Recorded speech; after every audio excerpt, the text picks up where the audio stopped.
Les inscriptions se poursuivent au niveau du Conseil électoral provisoire. Les partis politiques continuent de défiler au local de l'organisme électoral, soit pour se faire inscrire ou du moins pour confirmer leur participation aux prochaines élections. Ce mercredi 18 mars, plusieurs organisations politiques, dont Contrapep, PHTK, Famille Lavalas, Conscience Patriotique, L'Avenir et Allah, ont rempli les formalités. Pour se faire inscrire ou pour confirmer leur participation aux prochaines élections, plusieurs partis politiques ont continué encore ce mercredi à défiler au local du Conseil électoral provisoire au numéro 133 de la route de Frères. En effet, accompagnés des membres du directoire de Famille Lavalas et du cabinet d'avocats de Gervais Charles, Maryse Narcisse a enregistré son parti sur la liste du CEP dans l'optique de participer aux élections de 2015 à tous les niveaux. Notre inscription au CEP aujourd'hui annonce le retour de Famille Lavalas au pouvoir, a laissé entendre le docteur Maryse Narcisse, qui est plutôt confiante que son parti va rafler la présidence au scrutin de 2015.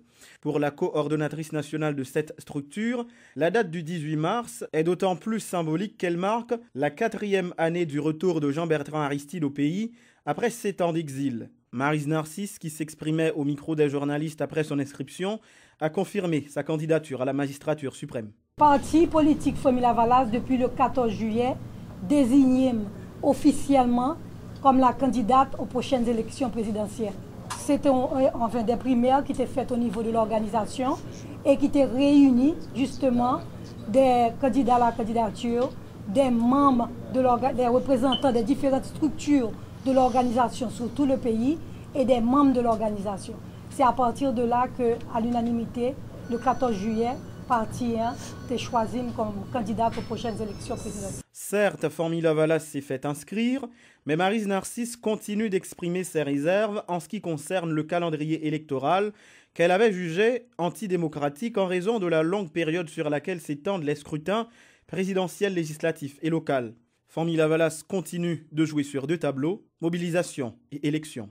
Pendant ce temps, nous avons accompagné la population dans la revendication. En même temps, nous avons continué à mobiliser pour que l'élection pour le fait, c'est des élections libres, honnêtes et démocratiques. Notons que d'autres partis politiques, parmi lesquels le PHTK, Conscience Patriotique, Allah, L'Avenir et Contrapepla, étaient venus au CEP ce mercredi pour s'inscrire ou confirmer leur participation aux prochaines élections.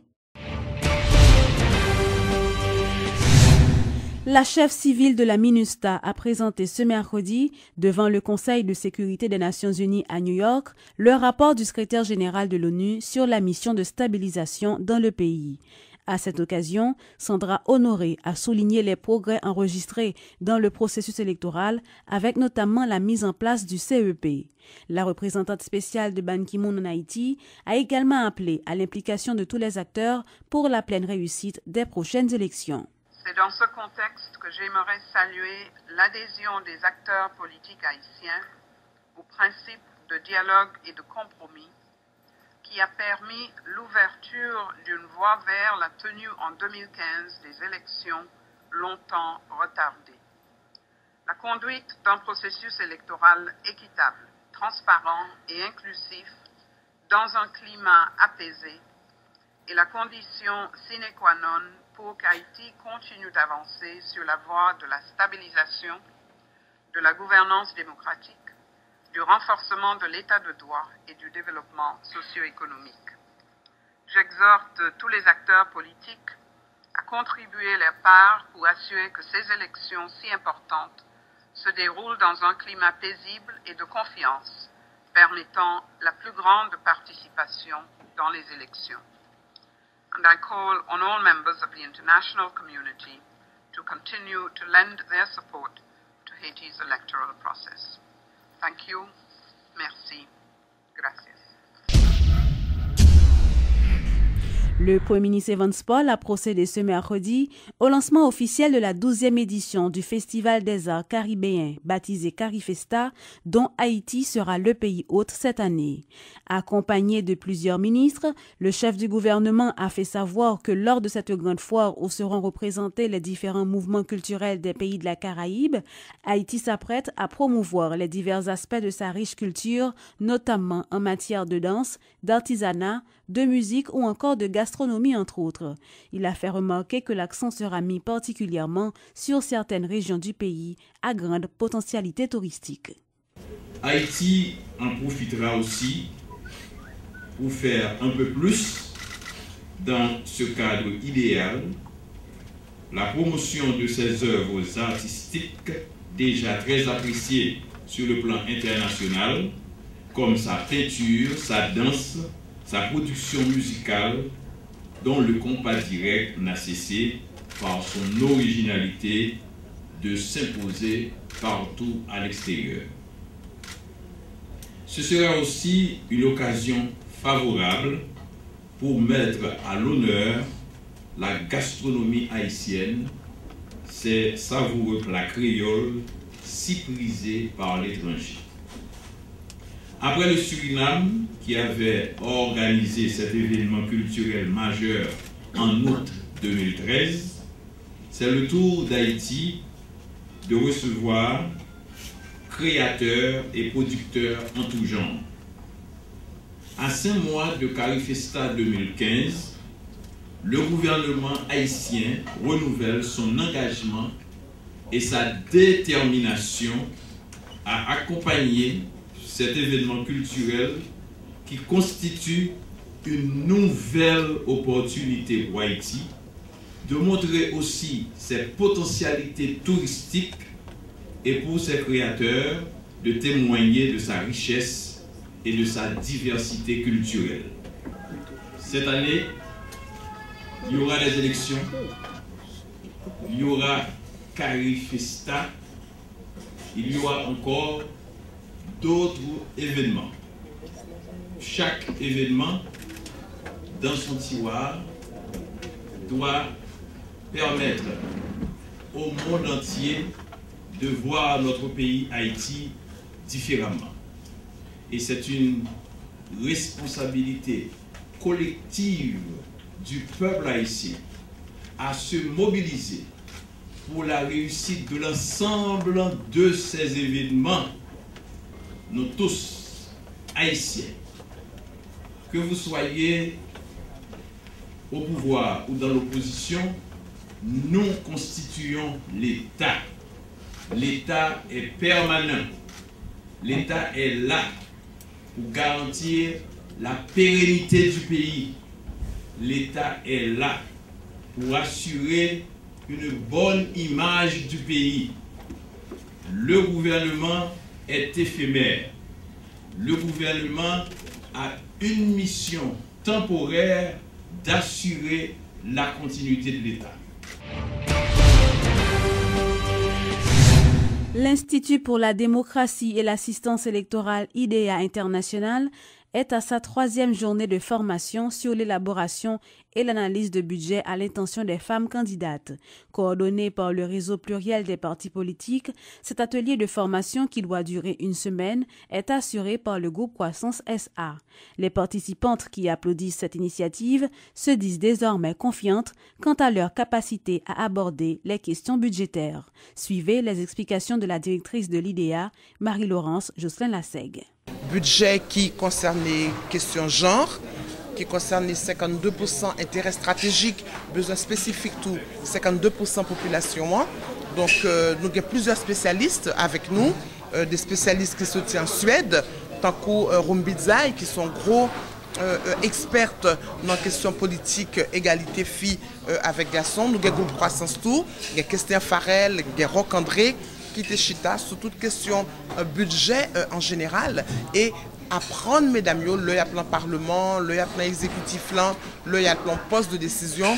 Donc comment questionner d'abord, comment réaliser un budget, contribution par dans le budget, que ce soit secteur de la santé, que ce soit secteur agriculture, secteur éducation, pour que toute responsabilité par chita sous le ministère des Conditions féminines et droits femmes. Et tant qu'on André te dit tout à l'heure, le bien au pays côté budget sensible aux gens là, c'est lui-même qui gagne place, qui chita. Le bien des femmes à tous les niveaux de postes de décision qui contribuaient à monter, à élaborer un budget là bon pour tout pays. Le ministère de l'Éducation nationale, l'UNICEF et la Fondation haïtienne pour l'enseignement privé FONEP ont mis fin ce mercredi au projet Gouvernance et Qualité. Au total, 50 écoles publiques pour les départements du Centre et du Sud-Est ont été visées dans le cadre de ce projet dont l'objectif était de former des enseignants, des directeurs et des inspecteurs sur des modes de gestion et de fonctionnement des écoles. C'était aussi l'occasion pour la responsable du projet à la FONEP, Ombline Stephenson, de dresser un bilan positif des résultats obtenus. Donc la FONEP, c'est la Fondation haïtienne pour l'enseignement privé. C'est elle qui a mis en œuvre ce projet. Mais malgré le nom, enseignement privé, nous avons exécuté un projet pour le compte du ministère. Et nous avons travaillé auprès des écoles publiques, d'écoles nationales. 25 écoles nationales dans le centre et 25 écoles nationales dans le sud-est. Et ce projet était financé par l'UNICEF. Donc ce projet a duré une année à peu près. Donc c'est un projet qui a porté, donc, je vous ai dit, sur 50 écoles, sur les 4 premières années de l'école fondamentale, qui a visé à former des enseignants et des directeurs sur la pédagogie de la lecture, pédagogie générale. On a aussi accompagné les directeurs pour la gestion scolaire. Et surtout, on a mis en place des méthodologies d'encadrement, de suivi avec les inspecteurs. Donc nous avons nos premiers interlocuteurs, c'était les inspecteurs de zone. Nous avons beaucoup travaillé avec eux. Ils ont suivi toutes les formations, ils les ont dispensées aux enseignants. Ils ont fait le suivi en salle de classe. C'était vraiment les artisans de ce projet. Et donc nous sommes très contents de cette collaboration que nous avons eue avec eux. Ce qui nous a permis d'avoir des données, des idées, des suggestions pour chacune de ces écoles. Et nous avons aussi maintenant une certaine garantie que ce projet pourra continuer, qu'il pourra avoir un impact qui dure, parce que les inspecteurs sont là. C'est eux qui sont chargés tout au long de l'année, de manière durable, de suivre les écoles. Donc ce projet, nous pensons qu'il a enclenché une certaine dynamique, une certaine relation avec les écoles, entre écoles et inspecteurs qui pourra se prolonger.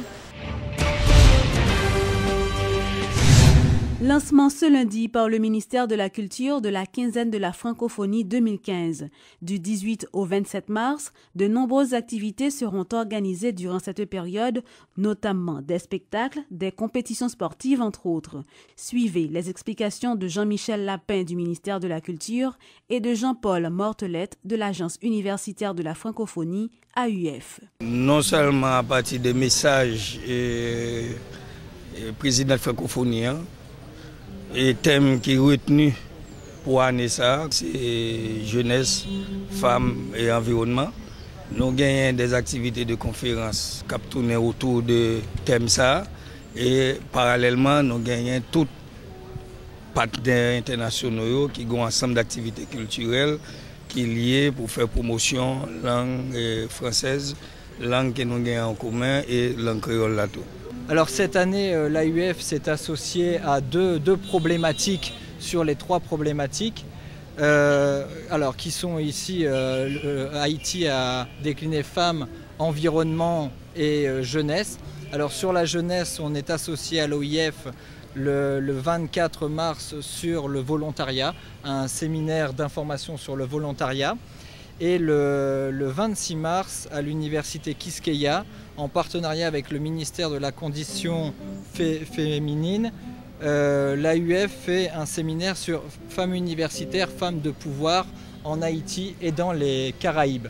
Donc voilà, on a un éventail large d'intervenantes pour s'inscrire, et vous l'avez vu lors des interventions du directeur de l'OIF, du ministère de la Culture, sur cette problématique fondamentale de la femme qui est une thématique centrale dans la programmation de la francophonie, qui était déjà présent au sommet des chefs d'État de Dakar et qui se décline dans le programme de la francophonie pour les prochaines années.